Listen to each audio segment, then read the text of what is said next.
ఎడతెరిపి లేకుండా కురుస్తున్నటువంటి భారీ వర్షాలతో హైదరాబాద్ మహానగరం తడిసి ముద్దవుతోంది. ఎస్, వరుసగా ప్రతిరోజు నగరంలో ఏదో ఒక ప్రాంతంలో భారీ వర్షం కురుస్తూనే ఉంది. దీంతో లోతట్టు ప్రాంతాల ప్రజలు నానావస్థలు పడుతున్నారు. రహదారులు సైతం భారీగా వర్షపు నీరు నిలిచి వాహనదారులు తీవ్ర ఇబ్బందులు పడుతున్నటువంటి పరిస్థితి అయితే నెలకొంది. డ్రైనేజీలోని మురుగునీరు సైతం రహదారులపైకి భారీగా వచ్చి చేరుతోంది. అలాగే ఎక్కడికక్కడ ట్రాఫిక్ జామ్ సైతం ఏర్పడుతోంది. ఇలాంటి పరిస్థితుల్లో ముఖ్యమంత్రి రేవంత్ రెడ్డి స్వయంగా రంగంలోకి దిగడం ఇక్కడ ఆశ్చర్యకర పరిణామం. ఆదివారం హైదరాబాద్లోని వరద ముంపు ప్రాంతాలను ఉన్నతాధికారులతో కలిసి ఆయన స్వయంగా పరిశీలించారు. ఆ క్రమంలో బల్కంపేటలోని ముంపు ప్రాంతాలను ఆయన పరిశీలించడం జరిగింది. అందులో భాగంగా బస్తీ వాసులతో సీఎం రేవంత్ రెడ్డి నేరుగా మాట్లాడి వారి సమస్యలను అడిగి తెలుసుకున్నారు. అలాగే మంచినీరు ఎలా వస్తుంది, అందులో ఏమైనా మురుగునీరు కలుస్తోందా అంటూ బస్తీవాసుల్ని స్వయంగా ఒక ముఖ్యమంత్రి అడిగి తెలుసుకోవడం నిజంగా ఇక్కడ గమనించతగ్గ పరిణామంగా మనం చెప్పుకోక తప్పదు. అలాగే అంతకుముందు అమీర్పేట మైత్రివనం సమీపంలోని గంగూబాయి బస్తీ, అలాగే దాని పక్కనే ఆనుకున్నటువంటి బుద్ధనగర్ని ఆయన సందర్శించారు. అక్కడ ఉన్నటువంటి స్థానికుల సమస్యలను సైతం అడిగి తెలుసుకున్నారు. వారి సమస్యలను వెంటనే యుద్ధ ప్రాతిపదికన పరిష్కరించాలని ఈ సందర్భంగా ఉన్నతాధికారులను సీఎం రేవంత్ రెడ్డి ఆదేశించారు. అలాగే వర్షాల నేపథ్యంలో సహాయక చర్యలపై సీఎం ఆరా తీశారు.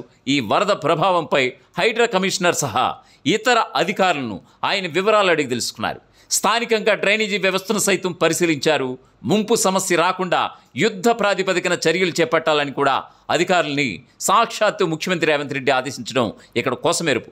ఇక్కడ మరో విషయం ఏమిటంటే, సాక్షాత్తు హైడ్రా కమిషనర్ రంగనాథ్ పనితీరుపై ముఖ్యమంత్రి రేవంత్ రెడ్డి అసంతృప్తి వ్యక్తం చేసినట్లుగా మనకి ప్రస్తుతం విజువల్స్ని బట్టి అర్థమవుతోంది.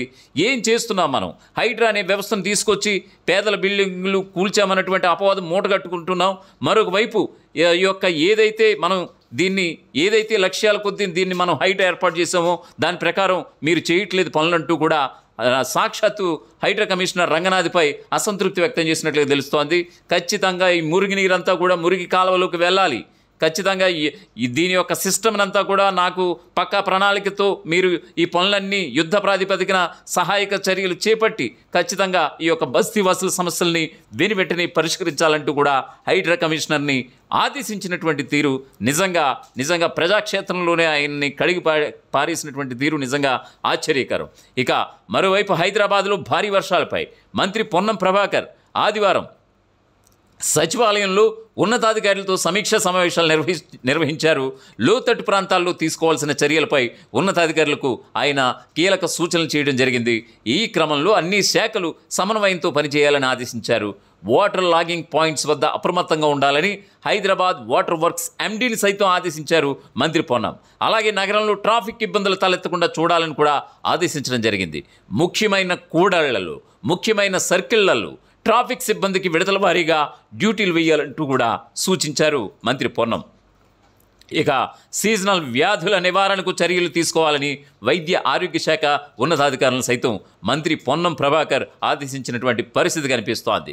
సో మొత్తంగా చూస్తే గనక హైదరాబాద్లోని అమీర్పేట, బుద్ధనగర్ కావచ్చు, మైత్రివనం ప్రాంతాల్లో కావచ్చు, ఈ వరద ప్రభావిత పరిస్థితులను నేరుగా ఇంతకుముందు ఎన్నడూ లేనటువంటి విధంగా, ఏ ముఖ్యమంత్రి వెళ్ళనటువంటి విధంగా సాక్షాత్తు ఒక మాస్ లీడర్గా ఉన్నటువంటి ఒక వ్యక్తి, కొడంగల్ పులిగా పేరున్నటువంటి ఒక వ్యక్తి, సాక్షాత్తు తెలంగాణ ముఖ్యమంత్రి రేవంత్ రెడ్డి ఈ యొక్క ఆదివారం నాడు ఆకస్మికంగా పరిశీలించడం అధికారుల గుండెల్లో రైళ్లు పరిగెట్టించింది. బుద్ధనగర్లో డ్రైనేజీ వ్యవస్థను పరిశీలించిన సీఎం కాలనీ రోడ్డు కంటే డ్రైనేజీ కాలువ ఎక్కువ ఎత్తులో ఉండడంతో వరద నీరు ఇరుకుగా మారి తీవ్రత పెరుగుతుందని కూడా గుర్తించడం జరిగింది. వెంటనే డ్రైనేజీ సిస్టమ్ను సక్రమంగా అమలు చేసి వరద నీరు సాఫీగా వెళ్లేలా చర్యలు తీసుకోవాలంటూ కూడా అధికారులకు ఆయన ఆదేశాలు సైతం జారీ చేయడం జరిగింది. ఇక దాని పక్కనే ఉన్నటువంటి గంగూబాయి బస్తీ కుంటను కొంతమంది పూడ్చి పార్కింగ్గా వినియోగిస్తున్నారంటూ అక్కడ ఉన్నటువంటి స్థానిక బస్తీవాసులు సీఎంకు నేరుగా కంప్లైంట్ చేశారు.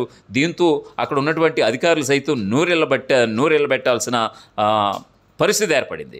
అనంతరం సీఎం ఆ ప్రాంతాన్ని స్వయంగా పరిశీలించి ప్రత్యేక ట్రంక్ లైన్ ఏర్పాటు చేసి వరద సమస్యకు శాశ్వత పరిష్కారం చూపేందుకు వెంటనే ప్రణాళికలు సిద్ధం చేయాలని ఇటు హైడ్రా కమిషనర్ రంగనాథ్ని ఆదేశించడం కూడా ఇక్కడ కోసమేరుపు. ఇక తాజాగా వరద నీరు నిలిచిపోయినటువంటి మైత్రివనం వద్ద పరిస్థితిని పరిశీలించినటువంటి సీఎం స్థానికులతో మాట్లాడి వివరాలు అడిగి తెలుసుకున్నారు.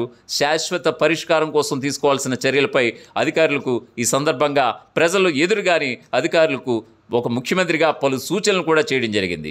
ఇక పర్యటన సందర్భంగా ఇక్కడ ఒక వరద పరిస్థితిని ఒక బాలుడైతే సీఎంకి నేరుగా వివరించినటువంటి సందర్భాన్ని కూడా ఈ సందర్భాన్ని మీకు గుర్తు చేస్తున్నాను. బుద్ధనగర్లో పర్యటిస్తున్నటువంటి సీఎం రేవంత్ రెడ్డి వద్దకు వెళ్ళి జస్వంత్ అని 7వ తరగతి విద్యార్థిని పిలిచి మరీ అడిగారు, ఏం బాబు ఎలా ఉంది ఇక్కడ నీ పరిస్థితి అని. సాక్షాత్తు ముఖ్యమంత్రి రేవంత్ రెడ్డి ఆ 7వ తరగతి విద్యార్థిని అడగ్గా, సార్ మా ఇంట్లోకి వరద నీరు వచ్చింది, నా పుస్తకాలన్నీ తడిసిపోయాయంటూ కూడా జస్వంత్ అనే 7వ తరగతి విద్యార్థి తన ఆవేదనని వెలుపుచ్చాడు. సో ఈ క్రమంలో సీఎం రేవంత్ రెడ్డి కూడా కాస్త ఆవేదనకి లోనైనటువంటి పరిస్థితి కనిపిస్తోంది.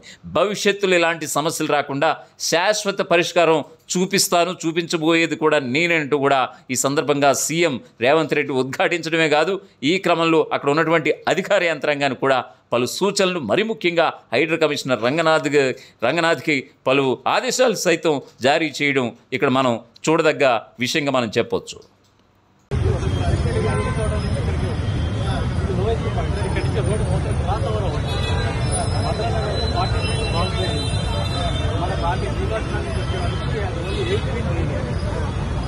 ఇక్కడ మన నాల దగ్గరికి వచ్చే వరకు మరో పేరు లేదు. ఇక్కడ నుంచి అటు మరో పేరు సైడ్ వాటర్ ఆ సైడ్ న్యాచురల్ ఫ్లో ఆ సైడ్ పోతే వెళ్ళిపోతే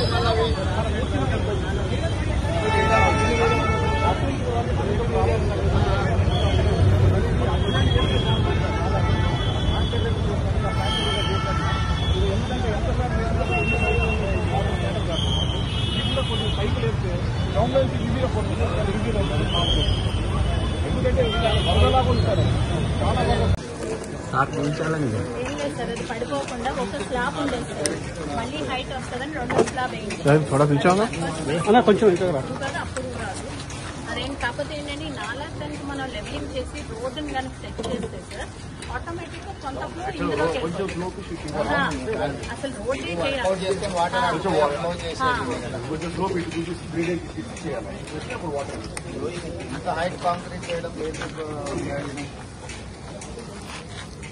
మొదలైతుంది కదా 4 ఇంచు 6 ఇంచు కాదు, ఆల్మోస్ట్ 12 ఇంచ్ చేసి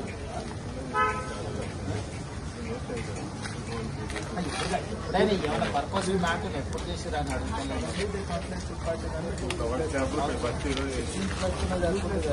పన్నెండు ఇంచులు పెట్టి ఆరిపోయినా కూడా 6 ఇంచులు సరిపోతుంది.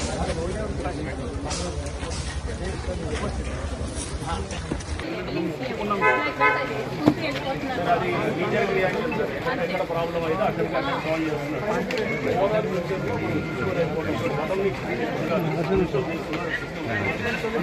ఒక లాంగ్ టర్మ్ ప్లాన్